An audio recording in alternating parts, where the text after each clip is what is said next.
Alors Christian, un match beaucoup plus engagé que mercredi. Comment vous avez ressenti le match? Oui, ben, on était dans d'autres dispositions physiques, bon, même si on n'est pas encore au top, donc il y avait en tout cas plus de mobilité, donc une organisation qui était beaucoup plus cohérente, notamment en première mi-temps. Ça m'a assez plu dans le.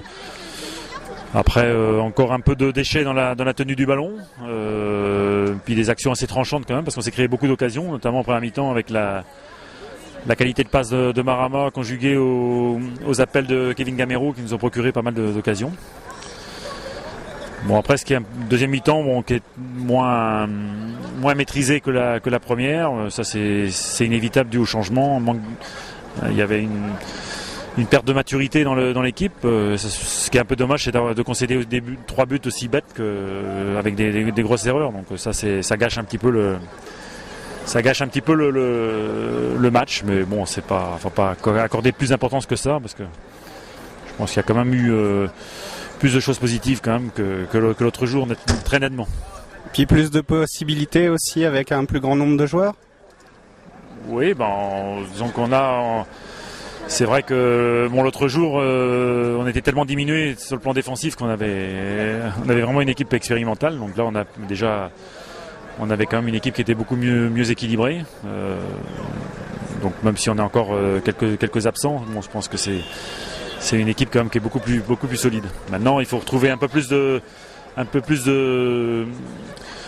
jus, un peu plus de fraîcheur aussi pour avoir, je dirais, moins de déchets techniques, quoi, comme il y a eu en deuxième mi-temps et qui a occasionné les buts de Valenciennes ou les occasions de Valenciennes, pour avoir davantage de maîtrise. Maintenant, c'est vrai que dans le secteur offensif et au milieu de terrain, on a quand même des joueurs considérés intéressants. On a vu un Rafik Bouderbal qui m'a bien plu en deuxième mi-temps.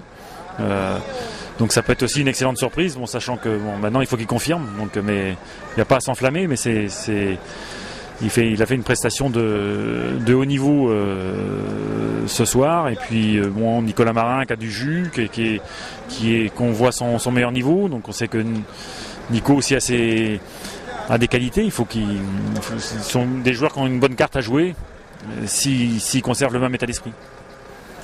Et au niveau du Zambien, quel essai vous avez conservé? Un petit peu comme l'autre jour, ça a des qualités physiques, techniques aussi, mais après manque d'anticipation un peu dans le jeu.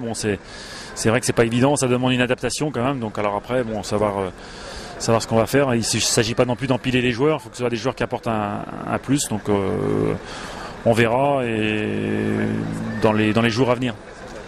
Et au niveau du programme pour la fin de la semaine, ça va donner quoi? Donc on va s'entraîner demain matin, ça va être surtout une récupération pour la plupart des joueurs. Et puis vendredi, ce sera encore vendredi matin, assez léger. Et puis après, par contre, de grosses journées, samedi, on s'entraînera 2 fois, et dimanche matin. On reprendra deux séances lundi, une séance mardi.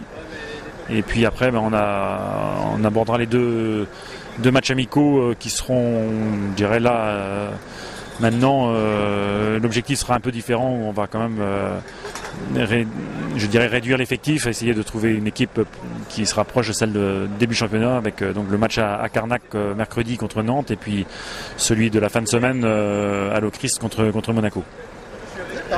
Et par contre, Fabrice Abriel n'a pas joué aujourd'hui, vous l'avez mis de côté De toute façon, ce qui me concerne maintenant, le championnat est l'approche. On ne peut pas continuer dans cette situation-là, donc il faut savoir sur qui je peux compter. Donc, Fabrice manifeste le désir de partir. Je dirais que ça, c'est après le problème entre le club et lui. Mais moi, en ce qui me concerne, il fait plus partie de mes plans. Et voilà. Donc, pour Jérémy Morel, c'est la même chose. Pour Michael Siani, je dirais, c'est aussi dans un petit peu la même cas de figure, sauf que pour Mika,